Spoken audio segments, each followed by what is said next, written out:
My name is Andy Cole. I'm a beef cattle nutritionist and laboratory director with the USDA Agricultural Research Service at Bushland, Texas. And today I was going to give a presentation to discuss effects of grain processing on enteric methane production by finishing beef cattle. Seems like everybody in the earth today is concerned about the carbon footprint of their food and how our management schemes or nutritional schemes can modify or reduce that carbon footprint. According to the Environmental Protection Agency, U.S. agriculture produces about 8% of the greenhouse gas emissions in the United States, and that beef cattle are about 2% of the total. Now, when we think about greenhouse gas emissions from animal production, especially beef cattle production, there are several different sources of emissions. One is the emissions from the animals themselves. For example, methane that's produced during fermentation of feed, or carbon dioxide that's produced just during normal metabolism like any other animal produces. Also, we have emissions from manure. For example, we have methane production, nitrous oxide, and also ammonia. And some of that ammonia can travel downwind from the manure and actually produce nitrous oxide, again, another powerful greenhouse gas.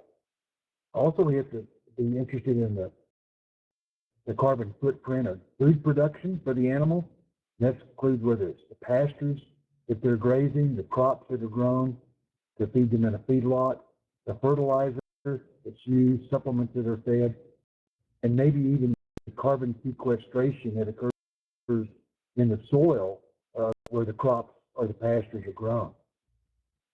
You also have to think about fossil fuel use, which for transportation of animals or the food they eat, even mining of that thing, and manufacturing of different equipment, for example, that's used in animal production.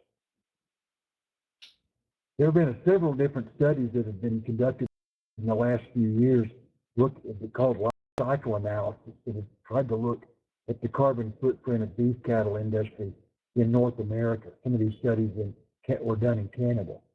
And here's just some common results that we see is that about 6.3 to 19.2 pounds of carbon dioxide equivalent are produced per pound of actual slaughter weight.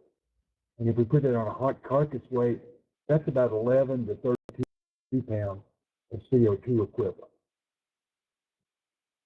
Now, when I talk about CO2 equivalent, we're actually talking about the global warming potential of different gases.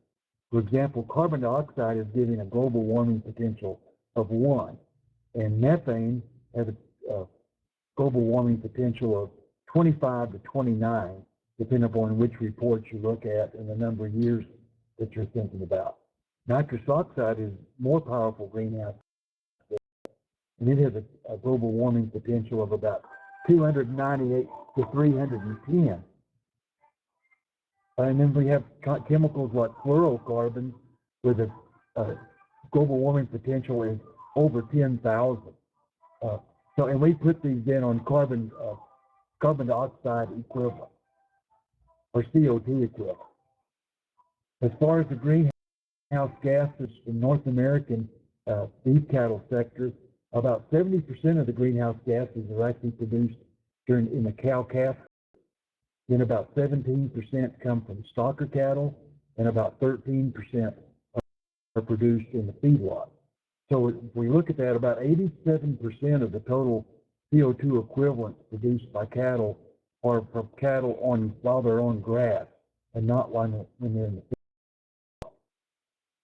So again, if we look at the specific sources, for example, enteric methane production makes up about 60% of total greenhouse gas emissions. Manure, methane, and nitrous oxide is about 21%, and then energy and other secondary sources are about 19%. Now, I guess, as most people realize, in North America, most cattle spend some time in a feedlot before they go to slaughter. These diets generally consist of high grain, predominantly corn, and or high byproduct diet. Now you might ask, why the difference in corn processing? For example, we tend to process corn more extensively in the southern Great Plains than in the northern Great Plains. And this is due fairly simply to the fact that in the northern plains, they tend to have cheap corn and expensive natural gas, and the southern Great Plains tends to have expensive corn and cheap natural gas. So we attempt in the southern plains to make maximum use of that corn. We also have things, for example, the size of the feed yard and the upfront cost of putting in a steam flaker and using that as far as the cost for animal fed. If you've ever seen steam flake corn on the right, that's steam flake corn on the left is dry rolled or cracked corn. Essentially, they're very much the same process, except the steam flake corn has gone through a steam chamber for 20 to 40 minutes immediately before it runs through the roller mill, which is very similar to a roller mill for dry roll corn. And then it's made into a flake, very similar to post-roasting. Now again, what's the advantage of steam flaking versus dry rolling? Of course, steam flaking uses extra fossil fuel because we have to use natural gas or some other fossil fuel to produce the steam to steam the grain. But when we steam flake the grain, we increase the organic matter and starch digestibility by anywhere from 5 to 25%. We're looking at corn. At the same time, this decreases the amount of manure that's produced by the animal by anywhere from 35 to 50%. And it decreases the amount of starch in the manure by anywhere from about 1% in steam flake corn to about 7% in dry roll corn diet. It also improves the feed efficiency of animals by 10 to 15%. And so therefore, to get to the same final end weight, we decrease the amount of feed and grain that the animal eats by 10 to 15%. It also affects the fermentation within the animal's gut, and that thus then reduces enteric methane production by about 20%. Now, this is a study that was done by Kristen Hales when she worked here at Bushland, showing the difference between eating a dry roll corn or steam flake corn diet. And as you see, when we fed dry roll corn, about 3% of the energy in the diet was converted to methane, whereas when we fed steam flake corn, less than 2.5% was converted into methane. Now, if we take these numbers and put them into I'll call it a mini life cycle analysis of steam flaking, and we look at what's the carbon footprint for feeding animals for 150 days. And we see that the enteric methane production when we steam flake corn is about 329 versus 448 for dry roll corn. Now, if we add the amount of natural gas that was used to steam flake the corn, and I've used a low value here and a high value, so we have a lower and upper range, that we increase slightly the amount of CO2 equivalent over that 150-day feeding period. However, if we add the nitrous oxide in the green bars, that's reduced slightly because of less methane or less manure production. And we also decrease the amount of the carbon footprint of the corn that is used in the diet because the animal has to consume less feed to get to the same endpoint. And then if we add the amount of methane produced from manure, that's reduced slightly. And if we look at the cumulative values here, when we steam flake the corn, we reduce the carbon footprint of the corn of the diet by anywhere from 8 to 18%, depending on what value we get for the methane we use to make the steam.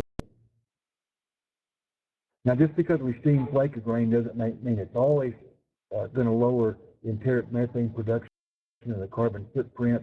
For example, here's a study that was done in Canada where they compared steam roll barley to dry roll corn.